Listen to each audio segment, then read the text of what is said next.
বাংলাদেশের সাবেক প্রধানমন্ত্রী শেখ হাসিনা জনরোষে পালিয়ে ভারতে আশ্রয় নেওয়ার পরে তিনি যতটুকু বিপদের সম্মুখীন তার চেয়ে বেশি বিপদে ফেলেছেন ভারতকে তথা ভারতের ক্ষমতাসীন প্রধানমন্ত্রী নরেন্দ্র মোদীকে। এ বিষয়টি ভারতীয় বিভিন্ন পত্রপত্রিকায় উঠে এসেছে এবং সেখানে এ বিষয়টি আলোকপাত করা হয়েছে। ভারতের গুরুত্বপূর্ণ একটি মিডিয়া আউটলুক ইন্ডিয়া সেখানে 21শে আগস্ট একটি রিপোর্ট প্রকাশিত হয়েছে যার শিরোনাম হলো multiple test ahead for India's strategic passions on Bangladesh. এই প্রতিবেদনটিতে ভারত শেখ হাসিনাকে নিয়ে কী পরিমাণ অস্থিরতার মধ্যে আছে তা প্রকাশিত হয়েছে।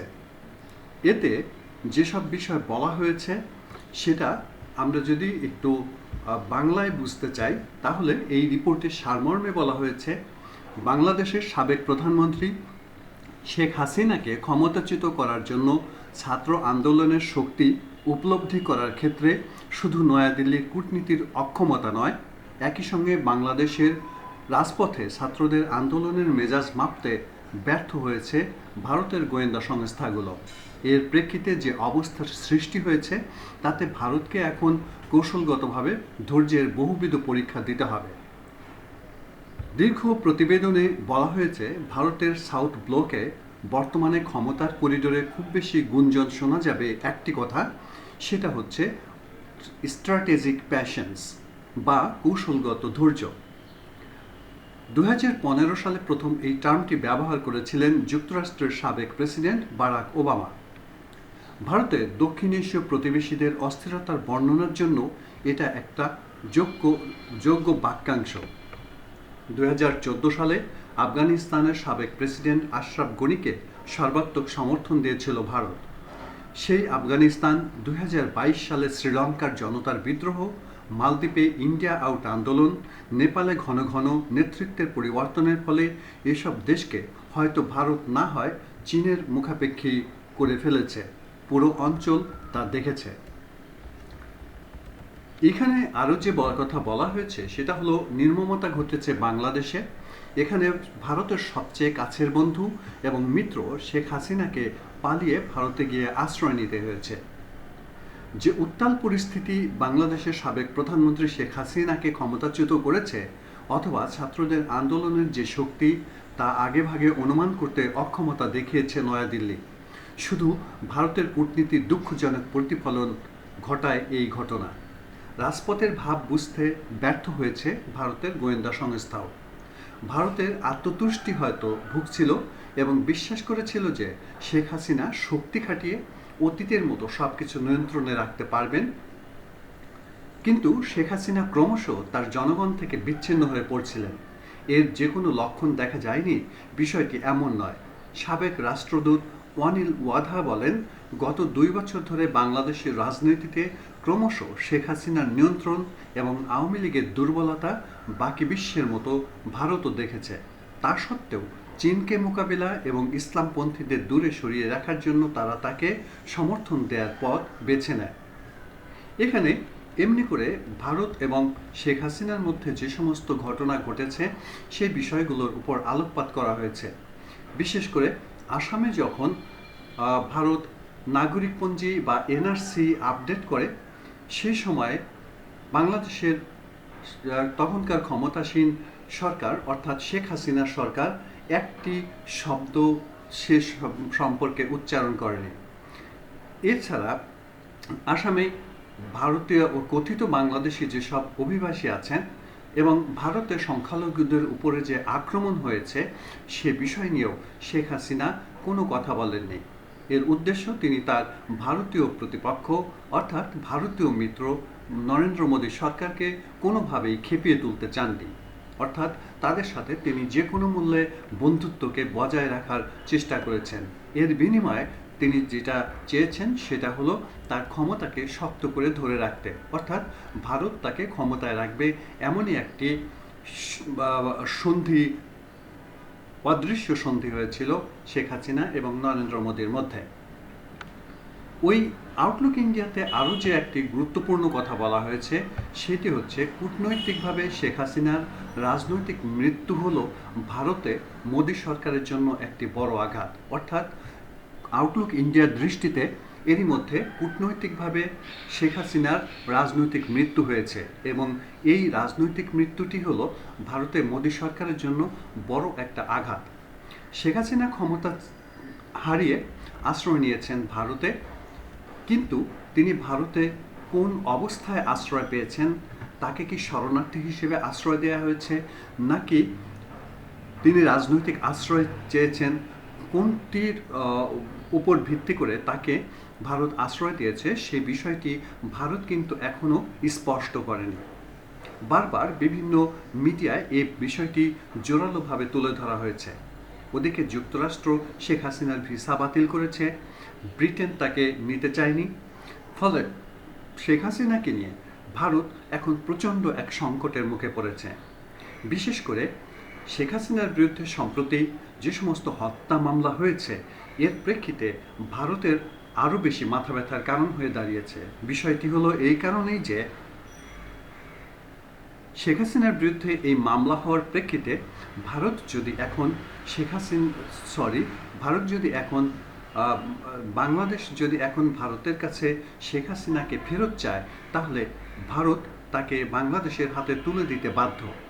এর প্রেক্ষিতে ভারত চাইছে শেখ হাসিনা যত দ্রুত সম্ভব নয়াদিল্লি থেকে বা ভারত থেকে তিনি অন্য কোনো দেশে চলে যান। যদি তিনি অন্য কোনো দেশে চলে যেতে না পারেন, তাহলে তার জন্য যেমন সংকট, তেমনি সেই সংকট ভারতের প্রধানমন্ত্রী নরেন্দ্র মোদীর জন্যে। বাংলাদেশে এরই মধ্যে অন্তর্বর্তী সরকারের প্রধান উপদেষ্টা ডক্টর মোহাম্মদ ইউনূস তিনি তার প্রথম পদক্ষেপ হিসেবে ভারতের প্রধানমন্ত্রী নরেন্দ্র মোদীর সাথে উচ্চমাত্রায় ফোন কল করেছেন এবং তিনি বাংলাদেশে কথিত হিন্দু এবং অন্য সংখ্যালঘুদের উপর যে নির্যাতনের প্রসঙ্গ উঠেছে সে বিষয়ে তাদেরকে নিরাপত্তা এবং সুরক্ষা দেওয়ার অগ্রাধিকার দেবেন বলে নরেন্দ্র মোদীকে আশ্বস্ত করেছেন। এর ফলে নরেন্দ্র মোদীর সাথে ডক্টর মোহাম্মদ ইউনূসের অন্যরকম একটি সম্পর্ক গড়ে উঠেছে। বিশেষ করে ডক্টর মোহাম্মদ ইউনূসের আন্তর্জাতিক যে খ্যাতি, তিনি শান্তিতে নোবেল পুরস্কার পেয়ে বিশ্ববাসীর কাছে তার যে গ্রহণযোগ্যতা, সেই বিষয়টি এক্ষেত্রে সবচেয়ে বেশি প্রণিধানযোগ্য। তার সাথে বিশ্ববাসী, ভারত বা অন্য যে কোনো দেশ অবশ্যই সম্পর্ক বজায় রাখার জন্যে চেষ্টা চালিয়ে যাবে। এখন শেখ হাসিনাকে যদি ভারত আশ্রয় দেয়, তাহলে ভারতের জন্য সেটি একটি ক্ষতির কারণ। এর কারণটা হচ্ছে বাংলাদেশে কোটি কোটি শত শত কোটি টাকার বাণিজ্য ভারতের। এছাড়া বাংলাদেশ হচ্ছে ভারতের একেবারে ঘরের পাশের পড়শি প্রতিবেশী। এখানে যে যদি কোনো অস্থিরতা দেখা দেয়, এখানে যদি সে সম্পর্ক সঠিকভাবে বজায় না রাখে, তাহলে তার জন্যে প্রচণ্ড বিপদের একটা আশঙ্কা থাকে। বিশেষ করে উত্তর পূর্ব ভারতে বা সেভেন সিস্টার্স বলে আমরা যে আসাম, ত্রিপুরা, মিজোরাম, মেঘালয় ইত্যাদি, অরুণাচল প্রদেশ এগুলোকে জানি, সেখানে দীর্ঘদিন যাবৎ বিচ্ছিন্নতাবাদী তারা আন্দোলন করছে তাদের স্বাধীনতার দাবিতে। ফলে বাংলাদেশের সাথে যদি ভারত সম্পর্ক স্থিতিশীল বা শান্তিপূর্ণভাবে বজায় না রাখে, তাহলে এই সমস্ত রাজ্যগুলির নিরাপত্তা নিয়ে ভারতের জন্য চরম এক উৎকণ্ঠার বিষয় হয়ে দাঁড়িয়ে যাবে। কারণ হচ্ছে চিকেন নেক যে অঞ্চলটি আছে, এই অঞ্চলটি খুবই সংকীর্ণ। এর মধ্যে যদি বাংলাদেশে চীনের উপস্থিতি জোরালো হয়, চীন যদি তিস্তা প্রজেক্টে বা ভারতে তার প্রভাব আরও শক্তিশালী করে, তখন এই চিকেন নেকের নিরাপত্তা ভারতের জন্য খুব কঠিন হয়ে যেতে পারে। এর প্রেক্ষিতে ভারত চাইছে বাংলাদেশে যে ক্ষমতাসীন সরকার তাদের সাথে সুসম্পর্ক বজায় রাখার জন্যে, এবং সেটা যদি তাকে করতে হয়, তাহলে শেখ হাসিনাকে অবশ্যই তাদের বাংলাদেশের হাতে ফেরত দিতে হবে, অথবা শেখ হাসিনাকে অন্য কোনো রাষ্ট্রে আশ্রয় নিতে হবে। কিন্তু বর্তমান তিনি কোন অবস্থায় আছেন তা পরিষ্কার না। এরই মধ্যে বাংলাদেশে আরও একটি ঘটনা ঘটে গেছে, সেটি হচ্ছে যে 21শে আগস্ট বাংলাদেশের অন্তর্বর্তী সরকার সাবেক প্রধানমন্ত্রী শেখ হাসিনার মন্ত্রী এবং মন্ত্রী পর্যায়ে যারা আছেন তাদের লাল পাসপোর্ট বাতিলের সিদ্ধান্ত নিয়েছেন। এর ফলে শেখ হাসিনা লাল পাসপোর্ট ব্যবহার করে যে ভিআইপি মর্যাদা পেতেন বিশ্বের যে কোনো দেশে, সেই মর্যাদা এখন ক্ষুণ্ণ হবে। অর্থাৎ শেখ হাসিনা ভারতে আশ্রয় নিলে তিনি সেখানে লাল পাসপোর্টের অধীনে ভিআইপি হিসেবে মর্যাদা পাবেন না। এর প্রেক্ষিতে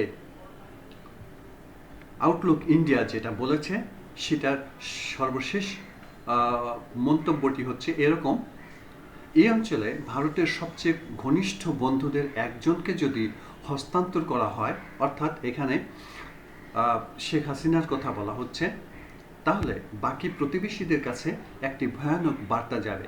তা হলো ভারতকে একটি অবিশ্বস্ত মিত্র হিসেবে চিহ্নিত করবে ওই সব প্রতিবেশী, বা অর্থাৎ ভারতের উপর বিশ্বাস রাখবে না তার প্রতিবেশী দেশগুলো। এই প্রক্রিয়া এখনো শুরু হয়নি। ফলে যত তাড়াতাড়ি শেখ হাসিনা বাইরে চলে যান এবং অন্য একটি দেশে আশ্রয় নেবেন, ততই ভারতের জন্য সেটা ভালো। অন্যদিকে ভারতের সম্পর্ক ভেঙে, অতীতের সম্পর্ক ভেঙে ঢাকায় ক্ষমতার সঙ্গে নতুন করে কাজ শুরু করা ভারতের জন্য একরকম একটি চ্যালেঞ্জ। এক্ষেত্রে নয়াদিল্লি একটি বার্তা পাঠাবে, তা হবে তারা বাংলাদেশের জনগণের সঙ্গে আছে, সরকারের সঙ্গে সরকারের সম্পর্ক হবে, হাসিনা আমলে যা ছিল তা কাজে আসবে না। এই বাক্যটি আমরা একটু গুরুত্ব দিয়ে যদি দেখি, হাসিনা আমলে যা ছিল অর্থাৎ সাবেক সরকার শেখ হাসিনার আমলে ভারতের সাথে যে সমস্ত ঘটনা ছিল, যে সমস্ত কাজ হচ্ছিল, সেই কাজগুলো এখন আর কাজে আসবে না। এটা এখন হতে হবে যেটা, সেটা হবে জনগণের সঙ্গে জনগণের সম্পর্ক। সেটাই চূড়ান্তভাবে সম্পর্ককে নির্ধারণ করবে, বিশেষ করে এই দুই প্রতিবেশী দেশের মধ্যে। এটি হচ্ছে আউটলুক ইন্ডিয়ার গতকালের প্রতিবেদন, তার সারমর্ম। এমনিতর ভারতের বিভিন্ন মিডিয়া প্রতিদিনই নিয়মিতভাবে বাংলাদেশের প্রেক্ষাপট নিয়ে রিপোর্ট প্রকাশ করে যাচ্ছে, যেখানে শেখ হাসিনাকে নিয়ে ভারত যে অস্থির এক পরিস্থিতির মধ্যে পড়েছে সেটা আলোচনা হচ্ছে। বন্ধুরা, যদি আমার এই চ্যানেলটি ভালো লেগে থাকে তাহলে একটি লাইক এবং শেয়ার করবেন। আমি আপনাদের সাথে থাকার প্রতিশ্রুতি দিচ্ছি। ধন্যবাদ সবাইকে।